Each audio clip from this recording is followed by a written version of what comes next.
إن الحمد لله نحمده ونستعينه ونستغفره ونعوذ بالله من شرور أنفسنا ومن سيئات أعمالنا من يهده الله فلا مضل له ومن يضلل فلا هادي له أشهد أن لا إله إلا الله وحده لا شريك له وأشهد أن محمدًا عبده ورسوله يا أيها الذين آمنوا اتقوا الله حق تقاته ولا تموتن إلا وأنتم مسلمون يا أيها الناس اتقوا ربكم الذي خلقكم من نفس واحدة وخلق منها زوجها وبث منهما رجالا كثيرا ونساء واتقوا الله الذي تساءلون به والأرحام إن الله كان عليكم رقيبا يا أيها الذين آمنوا اتقوا الله وقولوا قولا سديدا يصلح لكم أعمالكم ويغفر لكم ذنوبكم ومن يطع الله ورسوله فقد فاز فوزا عظيما أما بعد فإن خير الحديث كتاب الله وخير الهدي هدي محمد صلى الله عليه وسلم وشر الأمور محدثاتها وكل محدثة بدعة وكل بدعة ضلالة أعوذ بالله السميع العليم من الشيطان الرجيم لقد جاءكم رسول من أنفسكم عزيز عليه ما عنتم حريص عليكم بالمؤمنين رؤوف رحيم اللهم صل على محمد وأزواجه وذريته كما صليت على آل إبراهيم وبارك على محمد وأزواجه وذريته كما باركت على آل إبراهيم إنك حميد مجيد رب اشرح لي صدري ويسر لي أمري واحلل عقدة من لساني يفقهوا قولي رب زدني علما يا معلم آدم علمني ويا مفهم سليمان فهمني اللهم أكرمني من نور الفهم وأخرجني من ظلمات الوهم۔ ہر قسم کی حمد و ثنا، عظمت و بڑائی کی بریائی اللہ رب العالمین کے لیے خاص ہے، جو ہم سب کا مالک، رازق، مشکل کشا، حاجت روا، بگڑی بنانے والا، ہر قسم کی پریشانیوں سے نجات دلانے والا ہے۔ درود و سلام نبیوں کے امام، پاک بازوں کے سردار، نبی آخر الزماں جناب محمد الرسول اللہ صلی اللہ علیہ وآلہ وسلم کی ذات گرامی پہ ہوں۔ محترم حضرات، اللہ رب العالمین نے امت محمد صلی اللہ علیہ وسلم پر بہت بڑا احسان نبی مکرم صلی اللہ علیہ وسلم کو بھیج کر کیا۔ اس چیز کا ذکر اللہ رب العالمین نے قرآن حمید میں بھی کیا ہے، لقد من اللہ علی المؤمنین اذ بعث فیہم رسولا، کہ اللہ تعالیٰ نے مومنوں پر احسان کیا ہے کہ ان میں ایک رسول بھیج دیا ہے۔ سورۃ الانبیاء میں فرمایا وَمَا أَرْسَلْنَاكَ إِلَّا رَحْمَةً لِّلْعَالَمِينَ، اے پیغمبر ہم نے آپ کو جہان والوں پہ رحم کرتے ہوئے بھیج دیا ہے۔ اللہ کی رحمت ہوئی، اللہ نے محمد صلی اللہ علیہ وسلم کو دنیا میں مبعوث کیا، اور جو نبی مبعوث کیا وہ بھی انتہائی رحم کرنے والا، انتہائی نرمی کرنے والا، لوگوں پر شفقت کھانے والا۔ سورۃ توبہ کے اندر اللہ تعالیٰ نے اس بات کے حوالے سے ارشاد فرمایا لقد جاءکم رسول من انفسکم، تمہارے پاس ایک رسول آیا ہے جو تمہیں میں سے ہے، عزیز علیہ ما عنتم، جس چیز کی وجہ سے تم مشکل میں پڑو، جس چیز کی وجہ سے تم مشقت محسوس کرو، اس چیز کی وجہ سے محمد صلی اللہ علیہ وسلم بھی مشقت محسوس کرتے ہیں،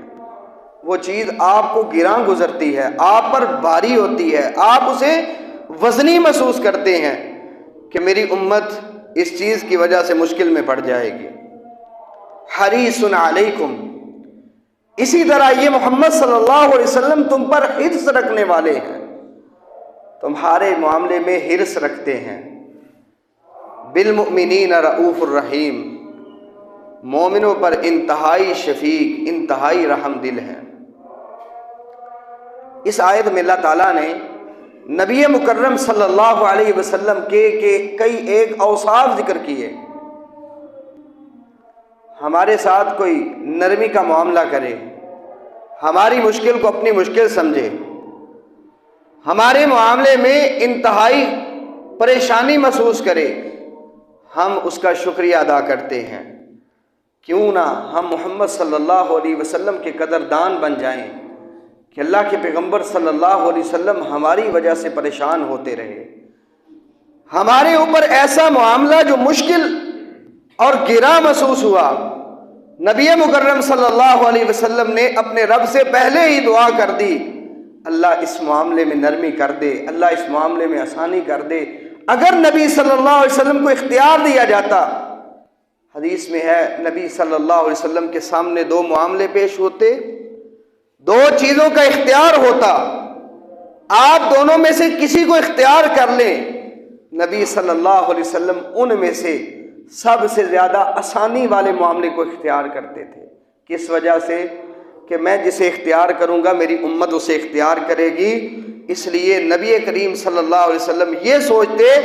کہ میری امت پر مشکل نہ بن جائے، میری امت کے لیے آسانی ہونی چاہیے۔ اس کی کئی ایک مثالیں ملتی ہیں قرآن مجید کے اندر۔ اللہ تعالیٰ نے نبی صلی اللہ علیہ وسلم کے حوالے سے بتایا ہے، یضع عنہم اسرہم، نبی کریم صلی اللہ علیہ وسلم نے لوگوں کے بوجھ اتار دیے ہیں جو ان کی گردنوں میں طوق پڑے ہوئے تھے، محمد صلی اللہ علیہ وسلم نے ان کو اتارا ہے۔ اللہ تعالیٰ نے جو دین عطا کیا، محمد صلی اللہ علیہ وسلم کو جو شریعت عطا کی، اس کے حوالے سے نبی صلی اللہ علیہ وسلم نے فرمایا تھا حنیفہ سمحا، جو اللہ نے مجھے شریعت دے کے بھیجا ہے وہ ایک تو یکسوئی والی ہے، اللہ رب العالمین کے سامنے رابطہ مضبوط کرنے والی ہے، اور دوسری انتہائی آسان شریعت اللہ نے مجھے دے کر بھیجا ہے۔ جو پہلے مشکلات تھیں اللہ تعالیٰ نے ان کو دور کر دیا۔ پہلی امت کے لیے مال غنیمت کو کھانا جائز نہیں تھا، امت محمد صلی اللہ علیہ وسلم کے لیے اللہ نے آسانی کر دی، یہ مال غنیمت کھا سکتے ہیں، مال غنیمت سے فائدہ اٹھا سکتے ہیں۔ پہلی امت اگر کپڑوں پہ کوئی غلاظت لگ جاتی، کوئی گندگی لگ جاتی، کپڑوں کے اس حصے کو کاٹنا پڑتا تھا، محمد صلی اللہ علیہ وسلم جو شریعت لے کے آئے اس میں صرف اتنا ہے، اس کو دھو دیں، صاف کر لیں، آپ اسے پہن سکتے ہیں، مشقت نہیں ہے۔ اور نبی مکرم صلی اللہ علیہ وسلم کے سامنے کئی ایک معاملات پیش ہوئے۔ مثال کے طور پہ جب معراج کی رات نبی کریم صلی اللہ علیہ وسلم اللہ تعالیٰ کی طرف گئے، آسمانوں کی سیر کی، محمد صلی اللہ علیہ وسلم کے ساتھ اللہ رب العالمین نے وحی کے ساتھ کلام کیا، ایک فرشتہ محمد صلی اللہ علیہ وسلم کی طرف آیا، اللہ کے نبی صلی اللہ علیہ وسلم کو لے کر چلا گیا، اللہ رب العالمین نے وحی کی، فَأَوْحَى إِلَىٰ عَبْدِهِ مَا أَوْحَىٰ، یہ جو مکالمہ ہوا یہ وحی کی صورت میں تھا، جیسا کہ سورۃ نجم میں فرمایا۔ بہرحال ایک مسئلہ اس میں پیش ہوا کہ ہم آپ کو ایک تحفہ دے کے بھیج رہے ہیں، امت کے لیے ایک فریضہ ہوگا، وہ کیا ہے؟ 50 نمازیں، 50 نمازیں محمد صلی اللہ علیہ وسلم کو ملی۔ آپ صلی اللہ علیہ وسلم جناب موسیٰ علیہ السلام کے پاس آئے، انہوں نے مشورہ دیا، اللہ کے نبی یہ بہت مشکل ہوگا، امت کے لیے اللہ سے سفارش کریں۔ نبی صلی اللہ علیہ وسلم اپنی امت کے لیے اپنے رب کے سامنے سفارت کرنے کے لیے گئے، اللہ کے سامنے یہ معاملہ رکھا، اللہ امت مشکل میں پڑے گی، 50 نمازیں پڑھنی پڑیں گی، اللہ اس میں سہولت پیدا کر دے، کچھ تخفیف کر دے۔ کم ہوتی گئی، آخر کار 5 نمازیں رہ گئی، جو 5 نمازیں امت محمد پہ وزنی ہیں۔ نبی کریم صلی اللہ علیہ وسلم نے وہ اللہ رب العالمین کے سامنے درخواست کرتے ہوئے، اللہ سے دعائیں کرتے ہوئے 50 سے 5 کروا دیں، اللہ رب العالمین نے کر دیں، لیکن ساتھ یہ بھی کہہ دیا لا یبدل القول لدی، ہمارے ہاں معاملہ تبدیل نہیں ہوتا۔ ہم نے اگر 50 کی بات کی تھی، امت محمد 5 نمازیں پڑھے گی، ہم 50 کا ثواب عطا کر دیں گے۔ یہ معاملہ نبی کریم صلی اللہ علیہ وسلم اپنی امت کے معاملے میں انتہائی شفقت رکھنے والے، اور وہ چیز جو امت پہ گراں گزرتی ہے، محمد صلی اللہ علیہ وسلم امت کی مشقت کو خود محسوس کرتے ہیں۔ اللہ کے نبی صلی اللہ علیہ وسلم مسواک سے انتہائی محبت رکھتے تھے، مسواک کرتے۔ سیدہ عائشہ رضی اللہ عنہا بیان کرتی ہیں نبی صلی اللہ علیہ وسلم گھر میں داخل ہو رہے مسواک کرتے ہیں، گھر سے باہر نکلتے مسواک ان کے ہاتھ میں ہے۔ نبی صلی اللہ علیہ وسلم صبح بیدار ہوتے ہیں، مسواک کرتے ہیں، وضو کا ٹائم ہوتا ہے، نماز کا وقت ہوتا ہے، اللہ کے پیغمبر صلی اللہ علیہ وسلم مسواک کرتے ہیں۔ اور آپ نے اپنی امت کو یہ بتایا بھی، السواک مطہرۃ للفم ومرضاۃ للرب، یہ جو مسواک ہے یہ منہ کو صاف کرنے کا ایک بہترین ذریعہ ہے، بہترین چیز ہے۔ آپ مسواک کے ساتھ اپنے منہ کو صاف رکھ سکتے ہیں، اور صرف منہ کی صفائی نہیں، فرمایا ومرضاۃ للرب، یہ اللہ کی رضامندی کو حاصل کرنے کا بہترین ذریعہ ہے۔ تم مسواک کرو گے، طہارت منہ کی ہوگی، اللہ تم سے راضی ہوگا۔ کتنی فضیلت ہے، لیکن اس کے باوجود نبی صلی اللہ علیہ وسلم نے اپنی امت میں اسے ضروری قرار نہیں دیا۔ خود ایک دن فرمایا لولا ان اشق علی امتی لامرتهم بالسواک عند کل صلاۃ، اگر امت پہ مشکل کا ڈر نہ ہوتا، میں مشقت محسوس نہ کرتا کہ امت میری مشکل میں پڑے گی، میں ان کو حکم دیتا کہ ہر نماز کے ٹائم یہ مسواک کریں، وضو کریں، مسواک کریں، یہ میں لازم قرار دیتا۔ لیکن خطرہ یہ محسوس ہوتا ہے کہ اگر میں نے لازم قرار دیا، اس کو ضروری قرار دے دیا، ان پر فرض قرار دیا، تو پھر امت مشکل میں پڑ جائے گی۔ یہ مشقت محمد صلی اللہ علیہ وسلم خود محسوس کر رہے ہیں۔ نبی صلی اللہ علیہ وسلم نے قیام اللیل خود کیا، اتنا رات کا لمبا قیام کرتے کہ سیدہ عائشہ رضی اللہ عنہا فرماتی ہیں نبی مکرم صلی اللہ علیہ وسلم کے پیروں کے اندر ورم پڑ جاتا تھا، سوج جاتے تھے، نبی صلی اللہ علیہ وسلم اتنی مشقت محسوس کرتے۔ سیدہ عائشہ رضی اللہ عنہا خود بیان کرتی ہیں میں نے کہا اللہ کے نبی صلی اللہ علیہ وسلم، اللہ نے آپ کے اگلے پچھلے ہر قسم کی گناہ معاف کر رکھے ہیں، آپ اتنی مشقت برداشت کیوں کرتے ہیں؟ آپ اندازہ لگائیں انسان کتنا لمبا قیام کرے کہ اس کے پیروں میں ورم پڑ جائے، سوج جائے اس کے قدم۔ نبی صلی اللہ علیہ وسلم نے یہ جواب میں کہا افلا اکون عبدا شکورا، عائشہ میں اللہ کا شکر گزار بندہ نہ بن جاؤں؟ اللہ نے مجھ پر اتنے انعامات کیے ہیں، اللہ نے مجھ پر اتنے احسان کیے، اتنی نعمتیں عطا کی، میں رب کا شکر گزار بندہ بننا چاہتا ہوں، لیکن امت کے معاملے میں پھر بھی سہولت سوچتے ہیں۔ نبی صلی اللہ علیہ وسلم نے 3 راتیں قیام کروایا، 3 راتیں قیام، وہ بھی خود حکم نہیں دیا، خود نہیں کہا کہ میرے صحابہ پیچھے کھڑے ہو جائیں میں نماز پڑھانا چاہتا ہوں۔ صحابہ کا ذوق ایسا، نبی صلی اللہ علیہ وسلم نماز شروع کرتے پیچھے آ کے کھڑے ہو گئے، 3 راتوں تک قیام نبی صلی اللہ علیہ وسلم نے اس طرح کروایا۔ پھر چوتھی رات اللہ کے نبی صلی اللہ علیہ وسلم نہیں نکلے،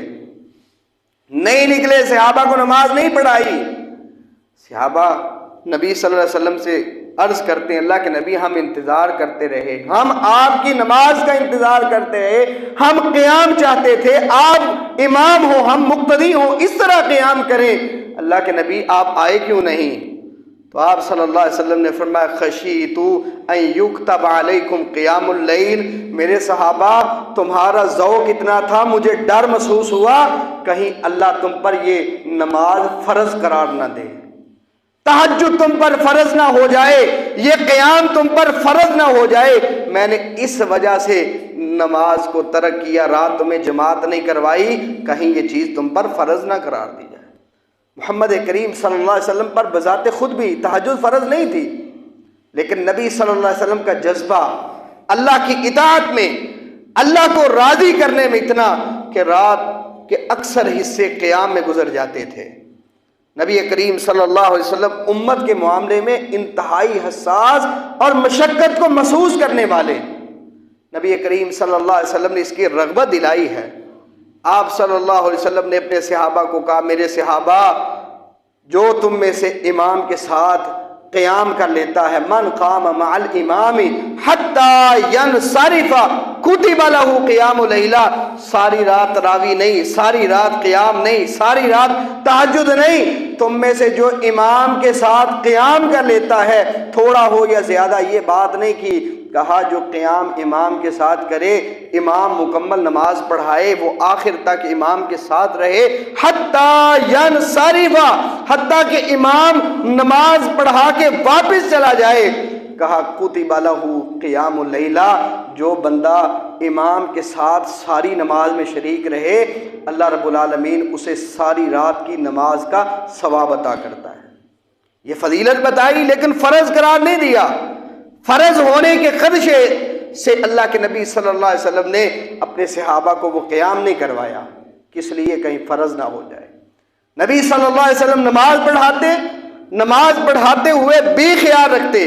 نبی صلی اللہ علیہ وسلم نماز پڑھاتے، صحابہ نماز پیچھے پڑھتے، صحابیات بھی آتی تھیں، ازواج النبی دیگر صحابیات وہ بھی نماز پڑھنے کے لیے آتی، کوئی اپنے بچے بھی ساتھ لاتی۔ نبی صلی اللہ علیہ وسلم نے فرمایا، میرے صحابہ، میں نماز شروع کرتا ہوں فَأَسْمَعُ بُكَاءَ الصَّبِيِّ، لیکن کان میں کسی بچے کے رونے کی آواز پڑتی ہے، بچہ رو رہا ہے، میں جو لمبا قیام کا سوچتا ہوں، میں نماز لمبی کروں گا، میں اسے تخفیف کر دیتا، فَأَتَجَوَّزُ، میں نماز میں تخفیف کر لیتا ہوں، کس ڈر سے؟ کہا ان اشک علی امہ، اس وجہ سے کہ میں کہیں نماز لمبی کر دوں اور میری وجہ سے اس کی ماں مشقت میں نہ پڑ جائے۔ نماز پڑھ رہی ہے ماں اس کی نماز پڑھ رہی، میں نماز کو لمبا کر دوں، اس کی ماں پریشان ہوگی، اس پریشانی کی وجہ سے میں نماز کو چھوٹا کر لیتا ہوں۔ اور خود نبی صلی اللہ علیہ وسلم کی یہ تعلیم ہے، آپ نے فرمایا جو بھی تم میں سے نماز پڑھاتا ہے فَلْيُخَفِّفْ، ہلکی نماز پڑھائے، لمبی نماز نہ پڑھائے، فَإِنَّ فِيهِمُ السَّقِيمَ وَالضَّعِيفَ وَالْكَبِيرَ وَذَا الْحَاجَةِ، کیونکہ جو تمہارے پیچھے نماز پڑھنے والے ہیں ان میں سے کمزور بھی ہوں گے، ان میں سے بیمار بھی ہوں گے، کوئی بوڑھے بھی ہوں گے، کوئی ضرورت مند بھی ہوں گے، جو تم میں سے نماز پڑھاتا ہے وہ اس چیز کا خیال رکھے، تجاوز کرے، تخفیف رکھے۔ جو اکیلا نماز پڑھتا ہے فَلْيُطَوِّلْ مَا شَاءَ، پھر جتنی لمبی نماز پڑھانا چاہتا ہے وہ پڑھنا چاہتا ہے خود لمبی پڑھ لے، لیکن جب امام ہو اپنی مقتدیوں کا خیال رکھے۔ صحیح بخاری کی حدیث ہے، سیدنا معاذ بن جبل رضی اللہ تعالی عنہ نبی کریم صلی اللہ علیہ وسلم کے پیچھے نماز پڑھتے، بعد میں جا کے اپنے محلے میں جماعت کرواتے، خود نماز پڑھ لیتے پھر جا کے جماعت کرواتے۔ ایک دن کیا ہوا، اللہ کے نبی صلی اللہ علیہ وسلم کے پیچھے عشاء کی نماز پڑھی، عشاء کی نماز پڑھ کے محلے میں گئے، وہاں جماعت کروائی عشاء کی، اور اس میں سورۃ البقرہ کی قراءت شروع کر دی، کافی لمبی نماز ہو گئی۔ اب وہ ایک صحابی وہ مشقت برداشت کرتا ہوا، سارا دن کام کاج کرتا ہوا، عشاء کی نماز میں معاذ بن جبل رضی اللہ تعالی عنہ کے پیچھے نماز کو ترک کیا، نماز کو چھوڑ کر خود گھر میں چلا گیا، اپنی نماز مکمل کی، گھر میں چلا گیا۔ چمگویاں ہوئی، بات چیت ہوئی، یہ کس طرح کا بندہ ہے، نماز چھوڑ کے چلا گیا۔ وہ آدمی نبی کریم صلی اللہ علیہ وسلم کے پاس چلا گیا، معاذ بن جبل رضی اللہ عنہ بھی نبی کریم صلی اللہ علیہ وسلم کے پاس چلے گئے۔ آپ کو پتا چلا یہ معاملہ بنا ہے، آپ نے معاذ بن جبل رضی اللہ عنہ کو سمجھایا۔ امام بخاری رحمۃ اللہ علیہ نے اس میں باب باندھ کر یہ مسائل ثابت کیے۔ نبی کریم صلی اللہ علیہ وسلم کے سامنے معاملہ پیش ہوا، آپ نے امام کو سمجھایا اور کہا یا معاذ افتان انت، کیا تو لوگوں کو فتنے میں ڈالنا چاہتا ہے، مشقت میں ڈالنا چاہتا ہے؟ پھر کہا معاذ جب بھی نماز پڑھانی ہو، دیگر صحابہ تم بھی سن لو، جو بھی تم نے نماز پڑھائے اس بات کا خیال رکھے کہ میرے پیچھے ضرورت مند بھی کھڑے ہیں، میرے پیچھے کمزور لوگ بھی ہیں، تم نے نماز اس طرح پڑھانا ہے، اس طرح نماز پڑھانی ہے کہ سب سے کمزور شخص کا خیال تمہارے دل میں ہو۔ میرے مقتدی ہیں، ان میں سے فلاں آدمی سب سے زیادہ کمزور ہے، وہ کتنی لمبی نماز پڑھ سکتا ہے، صرف اتنی لمبی نماز پڑھائیں، اس کے علاوہ نماز میں تخفیف رکھیں، قیام لمبا نہ کروائیں۔ یہ محمد کریم صلی اللہ علیہ وسلم کی سنت اور آپ کی تعلیمات میں سے ہے۔ خود اللہ کے نبی صلی اللہ علیہ وسلم کا اپنا انداز صحابی بیان کرتے ہیں، فجر کی نماز پڑھاتے 60 سے 100 تک آیات بھی پڑھتے تھے۔ ہماری کوئی بھی نماز اتنی لمبی نہیں ہوتی۔ اللہ کے نبی صلی اللہ علیہ وسلم کتنی لمبی نماز پڑھاتے؟ 60 سے لے کر 100 تک آیات ہوتی۔ اس کا مطلب ہے اگر مقتدی وہ نماز پسند کرتے ہیں، وہ لمبی پڑھ سکتے ہیں، امام لمبی نماز پڑھا دے، اس میں حرج نہیں۔ لیکن اگر مقتدی اتنی لمبی نماز نہیں پڑھ سکتے، قیام لمبا نہیں کر سکتے، پھر نبی صلی اللہ علیہ وسلم نے نام لے کر بتایا میرے صحابی نماز پڑھانی ہے تو سورۃ شمس پڑھ لیا کرو، والشمس وضحاها، یہ سورت پڑھا کرو، سورۃ ضحیٰ پڑھ لیا کرو۔ اور اللہ کے نبی صلی اللہ علیہ وسلم نے ایک دن فجر کی نماز پڑھائی، پہلی رکعت میں سورۃ زلزال پڑھی، دوسری رکعت میں بھی سورۃ زلزال پڑھی، اور اللہ کے نبی صلی اللہ علیہ وسلم نے نماز مکمل کروا دی۔ یہ کیوں کرتے تھے؟ اپنی امت کے لیے سہولتیں، اپنی امت کے لیے آسانیاں پیدا کرتی۔ یہ امت کے لیے آسانیاں کرنے والے نبی محمد صلی اللہ علیہ وسلم ہیں۔ اسی لیے قرآن کہتا ہے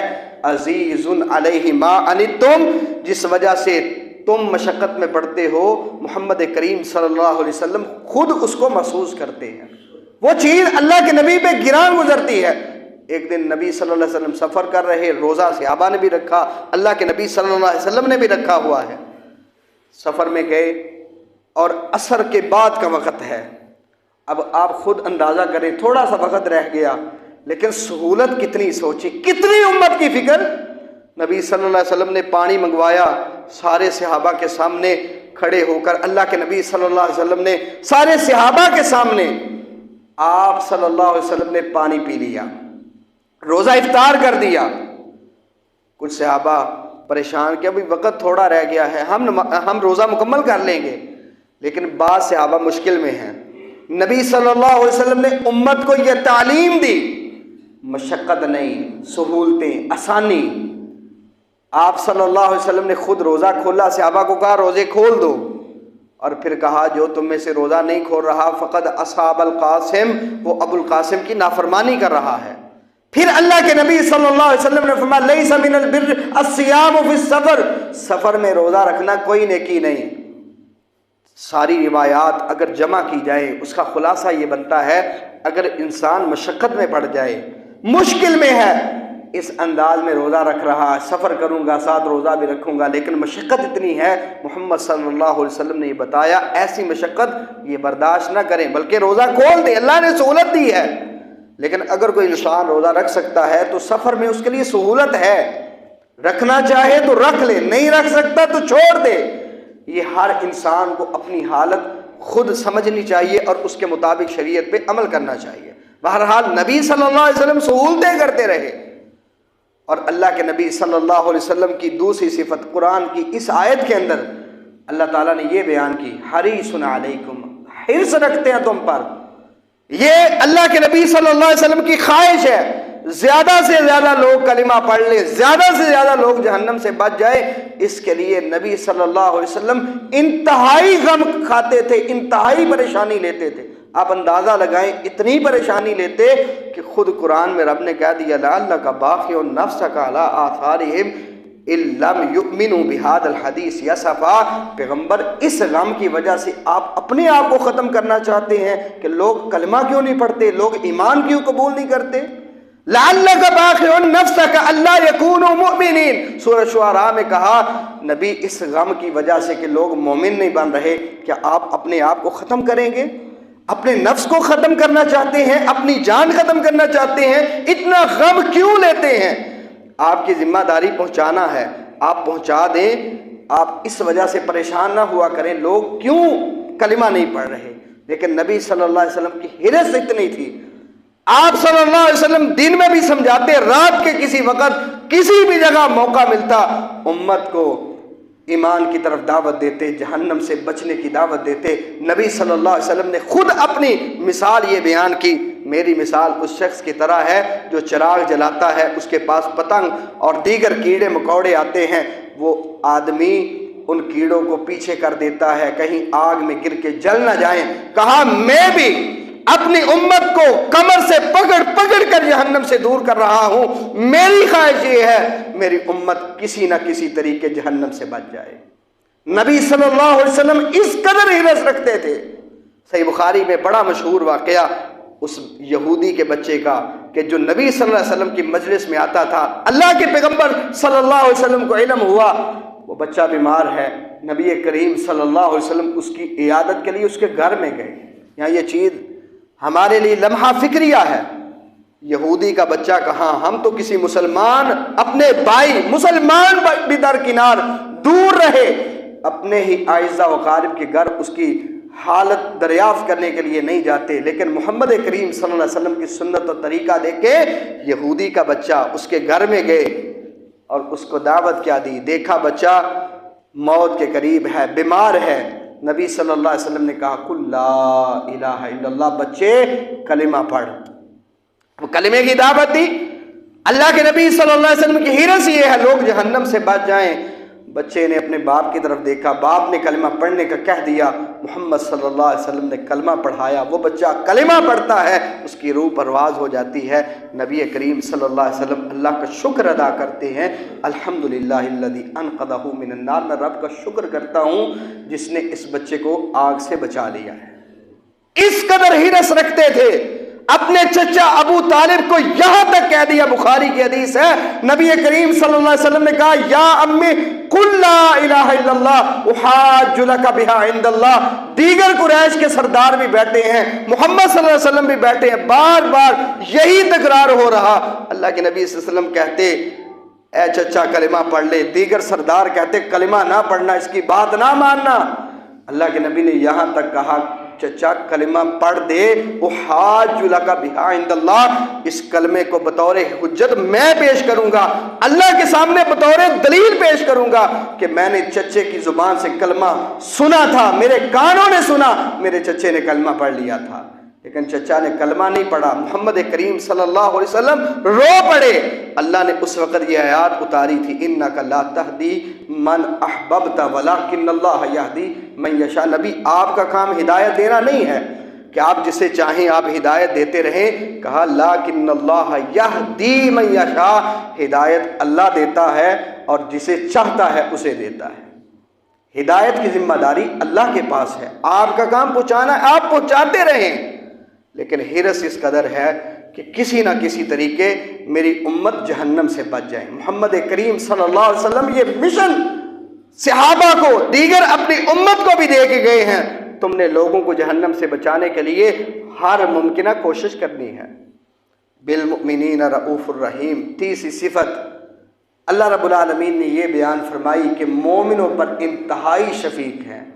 مومنوں کے بارے میں نبی مکرم صلی اللہ علیہ وسلم انتہائی رحم کھانے والے، انتہائی شفقت رکھنے والے۔ صحابہ کرام رضوان اللہ المجمعین کی جماعت سے اللہ کے نبی صلی اللہ علیہ وسلم محبت کرتے تھے، اپنی امت کے بارے میں دعا کیا کرتے تھے۔ صحابی بیان کرتے ہیں ایک رات تھی، مسند احمد کی حدیث ہے، نبی صلی اللہ علیہ وسلم نے نماز شروع کی، نماز میں قیام کر رہے اور قرات کیا کر رہے ہیں؟ قیام۔ نبی صلی اللہ علیہ وسلم مختلف صورتوں کا کرتے ہیں، سورہ بقرہ پڑھی ہے، سورہ آل عمران پڑھی ہے، سورہ نساء پڑھی، صحیح مسلم کی حدیث میں اللہ کے نبی صلی اللہ علیہ وسلم کے قیام کا انداز بیان ہوا ہے، اتنا لمبا قیام کرتے کہ یہ صورتیں مکمل ہو جاتی۔ لیکن ایک رات ایسی تھی، ساری رات ایک ہی آیت بار بار پڑھتے رہے، ان تعذبہم فإنہم عبادک وإن تغفر لہم فإنک انت العزیز الحکیم۔ اللہ اگر تو انہیں عذاب دے گا تو تیرے بندے ہیں، اگر بخش دے گا تو غالب ہے، حکمت والا ہے۔ اللہ تو ہر چیز پہ غلبہ رکھتا ہے، اگر انہیں چاہے عذاب دینا چاہے تو تیرے ہی بندے ہیں، اگر بخش دے تو اسے کسی نے سوال نہیں کرنا۔ یہ اللہ کے نبی صلی اللہ علیہ وسلم ایک ہی آیت ساری رات پڑھتے رہے، حتیٰ کہ رکوع کا معاملہ ہے، رکوع میں بھی بطور دعا یہی پڑھتے رہے، سجدے میں گئے ہیں اللہ کے نبی صلی اللہ علیہ وسلم یہی پڑھتے رہے، ان تعذبہم فإنہم عبادک وإن تغفر لہم فإنک انت العزیز الحکیم۔ آپ اندازہ لگائیں کس قدر امت محمد صلی اللہ علیہ وسلم کے بارے میں ہمارے آقا محمد صلی اللہ علیہ وسلم غم کھاتے رہے اور مومنوں پر رحمت اور شفقت کرتے رہے۔ صحیح مسلم کی حدیث ہے، عبداللہ ابن عمر ابن عاص رضی اللہ تعالی عنہما بیان کرتے ہیں، اللہ کے نبی صلی اللہ علیہ وسلم بیٹھے ہوئے آپ نے ابراہیم علیہ السلام کا ذکر کیا، ابراہیم علیہ السلام کا ذکر ہوا اور آپ نے وہ آیات پڑھی جو سورۃ ابراہیم کے اندر آتی ہیں، رب انہن اضللن کثیرا من الناس فمن تبعنی فانہ منی ومن عصانی فانک غفور رحیم۔ نبی ابراہیم ذکر کرتے ہوئے کہتے ہیں اللہ ان بتوں کی وجہ سے بہت زیادہ لوگ گمراہ ہو چکے ہیں، بتوں نے بہت زیادہ لوگوں کو گمراہ کیا، فمن تبعنی فانہ منی، جو میرے پیچھے چل پڑا وہ تو مجھ سے ہے، جو میرے پیچھے چلا وہ تو میرا بن گیا، ومن عصانی، اور جو میرا نافرمان ہے جس نے میرے راستے کو اختیار نہیں کیا، میں عذاب کا نہیں کہتا اللہ ان کو عذاب دے دے، یہ دعا نہیں کی، فَإِنَّكَ غَفُورٌ رَحِيمٌ۔ ابراہیم نبی کا ذکر یہ تھا اللہ جو میرا نافرمان ہے تو بخشنے والا رحم کرنے والا ہے، عذاب کا مطالبہ نہیں کرتا۔ اس کے بعد جناب عیسیٰ علیہ السلام کا ذکر کیا کہ اللہ جناب عیسیٰ علیہ السلام سے قیامت کے دن پوچھیں گے أَنْتَ قُلْتَ لِلنَّاسِ اتَّخِذُونِي وَأُمِّيَ إِلَٰهَيْنِ مِن دُونِ اللَّهِ، عیسیٰ لوگوں نے تجھے بھی الہ کہا، تیری ماں کو الہ کہا، کیا تو نے ان کو تعلیم دی تھی؟ کیا تو نے کہا تھا مجھے اور میری ماں کو الہ بنانا؟ تو جناب عیسیٰ انکار کریں گے اور برات کا اظہار کریں گے، اللہ میں کیسے کہہ سکتا ہوں؟ یہ ساری بات کرنے کے بعد جناب عیسیٰ رب کے سامنے کہیں گے ان تعذبہم فانہم عبادک وان تغفر لہم فانک انت العزیز الحکیم، اللہ اگر تو انہیں عذاب دے گا تو تیرے بندے ہیں، اگر بخش دے تو غالب حکمت والا ہے۔ یہ آیات پڑھی، عبداللہ ابن عمر کہتے ہیں نبی کریم صلی اللہ علیہ وسلم رونا شروع ہو گئے، ثم بکا، اللہ کے نبی صلی اللہ علیہ وسلم روئے، حتیٰ کہ اللہ نے جبریل کو بھیجا، جاؤ محمد کریم صلی اللہ علیہ وسلم سے پوچھو کیوں رو رہے ہیں، ما یبکیک، آپ کو رونا کیوں آیا ہے، آپ کیوں رو رہے ہیں، کس چیز نے آپ کو رلایا ہے؟ حالانکہ اللہ تو جانتا تھا، اللہ رب العالمین تو جانتا تھا، لیکن جبریل کو بھیجا محمد کریم صلی اللہ علیہ وسلم کی زبان سے یہ سن کے آؤ کیوں رو رہے۔ جبریل آئے، پوچھا اللہ کے نبی صلی اللہ علیہ وسلم آپ کیوں رو رہے ہیں؟ تو جواب کیا ہے؟ امتی، جبریل مجھے اپنی امت کی بڑی فکر ہے، قیامت کے دن کیا ہوگا میری امت کے ساتھ۔ جبریل اللہ کے نبی صلی اللہ علیہ وسلم کے پاس سے واپس رب کے پاس گئے، جا کے بتایا آپ کے نبی محمد صلی اللہ علیہ وسلم اس وجہ سے رو رہے ہیں، اللہ کے نبی اس لیے رو رہا ہے اپنی امت کی فکر میں۔ کہا جاؤ جبریل واپس محمد کریم صلی اللہ علیہ وسلم سے جا کے کہہ دو انا سنرضیک فی امتک ولا نسوءک، اللہ کے نبی آپ پریشان نہ ہوں، ہم قیامت کے دن آپ کو آپ کی امت کے بارے میں راضی کر دیں گے، آپ کو پریشان ہونے نہیں دیں گے، راضی کر دیں گے۔ یہ رضا قیامت کے دن ہوگی۔ نبی کریم صلی اللہ علیہ وسلم نے فرمایا تھا، صحیح مسلم کی حدیث ہے، لِكُلِّ نَبِيٍّ دَعْوَةٌ مُسْتَجَابَةٌ، اللہ نے ہر نبی کو اختیار دیا، ایک دعا کر لو، جو دعا کرو گے میں تمہاری دعا قبول کر لوں گا۔ کہا سارے نبیوں نے اللہ سے ایک ایک دعا کر دی، جو اللہ نے اختیار دیا ایک ایک دعا مانگ لی۔ وَإِنِّ اخْتَبَعْتُ دَعْوَتِي لِشَفَاعَةِ أُمَّتِي يَوْمَ الْقِيَامَةِ، کہا میں نے اپنی دعا کو سنبھال لیا، میں نے کہا اللہ دنیا میں نے کچھ نہیں مانگنا، قیامت کے دن میں تجھ سے وہ دعا کروں گا، لیکن کس لیے؟ اپنی ذات کے لیے نہیں، کہا لِشَفَاعَةِ أُمَّتِي، میں اپنی امت کی سفارش کے لیے وہ دعا استعمال کروں گا، وہ جو دعا کا حق ہے اپنی امت کے لیے استعمال کروں گا۔ اور اللہ کے نبی صلی اللہ علیہ وسلم نے یہ بات عرض کر کے، یہ بات سنا کر اپنے صحابہ سے کہا وہ فَهِيَ نَائِلَةٌ إِنشَاءَ، کہا وہ میری جو دعا ہے قیامت کے دن ہر اس شخص کے حق میں قبول ہوگی، مَن مَاتَ لَا يُشْرِكُ بِاللَّهِ شَيْئًا، جو اس حال میں مرا کہ اس نے اللہ کے ساتھ شرک نہیں کیا، اس کا دامن شرک سے پاک رہا، اللہ رب العالمین اس شخص کے حق میں محمد کریم صلی اللہ علیہ وسلم کی دعا قبول فرمائیں گے اور اس کو جنت عطا فرما دیں گے۔ یہ فضیلت اس شخص کو ہے جو مشرک نہیں، وگرنہ قیامت کے دن ایسے احباب بھی آئیں گے، ہم تو کہتے ہیں محمد کریم صلی اللہ علیہ وسلم غم کھاتے ہیں، یقیناً کھاتے ہیں، لیکن ایسے لوگ بھی آئیں گے جو حوض کوثر کی طرف آتے ہوں گے، محمد صلی اللہ علیہ وسلم حوض کوثر پہ کھڑے، درمیان میں رکاوٹ پیدا کر دی جائے گی، درمیان میں دیوار بنا دی جائے گی، اللہ کے نبی کہیں گے ان کو آنے دو، میرے امتی ہیں، لیکن بتا دیا جائے گا اللہ کے نبی صلی اللہ علیہ وسلم انک لا تدری ما احدث بعدک، صحیح بخاری کی حدیث ہے، اللہ کے نبی آپ نہیں جانتے آپ کے جانے کے بعد انہوں نے دین کا کیا حشر کیا تھا، کیا کیا چیزیں ایجاد کر دی آپ نہیں جانتے، ارتداد ہوا، دین میں نئے کام ایجاد ہوئے، ان لوگوں نے کیے تھے۔ نبی کریم صلی اللہ علیہ وسلم جو انتہائی شفیق بھی ہیں، انتہائی رحم رکھنے والے، بخاری کی حدیث میں ہے خود قیامت کے دن کہہ دیں گے سحقاً سحقاً لمن غیر بعدی، میرے بعد جنہوں نے میرے دین کو بدلا تھا ان لوگوں کو مجھ سے دور کر دو، ان کو دفع کر دو، ان کو میرے پاس نہ آنے دو۔ اتنا شفیق نبی کس وجہ سے دھتکار رہا ہے؟ ایک انسان جو شرک کرتا ہے وہ بھی اللہ کے نبی کی سفارش کے حقدار لوگوں میں سے نہیں آ رہا، اور جو آدمی بدعات ایجاد کر رہا ہے وہ بھی محمد کریم صلی اللہ علیہ وسلم کے پاس نہیں آ سکے گا۔ اللہ کے نبی صلی اللہ علیہ وسلم دنیا میں مشقت برداشت کرتے رہے لیکن امت کی خیر خواہی میں۔ آخری بات کرتا ہوں، صحیح بخاری کی حدیث ہے، نبی کریم صلی اللہ علیہ وسلم سے پوچھا گیا اللہ کے نبی آپ احد والے دن بڑے پریشان تھے، آپ کے دندان مبارک شہید ہو گئے، آپ کا سر زخمی ہوا، اتنا مشکل دن تھا، کیا احد سے وزنی دن بھی آپ پہ کو گزرا ہے، کوئی مشکل دن جس پہ آپ انتہائی پریشان ہوئے ہوں؟ تو نبی کریم صلی اللہ علیہ وسلم نے اپنی زوجہ سیدہ عائشہ سے کہا ہاں عائشہ ایک دن گزرا تھا جو احد سے بھی مشکل تھا، میں ایک علاقے کی طرف گیا، طائف والوں کی طرف گیا، ان کو میں نے دعوت دی، کلمہ کی دعوت دی، اسلام کی دعوت دی، انہوں نے مجھے میری دعوت قبول نہیں کی، لیکن مجھے اتنا پریشان کر دیا کہ آسمان سے فرشتہ آیا، کہا اللہ نے مجھے بھیجا ہے اس قوم کو، اس بستی کو میں 2 پہاڑوں کے درمیان پیس سکتا ہوں، آپ آرڈر فرمائیں، آپ حکم فرمائیں، آپ کا حکم ہونا چاہیے، میں یہ کرنے کے لیے تیار ہوں۔ تو نبی کریم صلی اللہ علیہ وسلم اس مشکل دن کے اندر، جو اللہ کے نبی صلی اللہ علیہ وسلم کی نظر میں بھی احد سے بھاری دن اور مشکل دن تھا،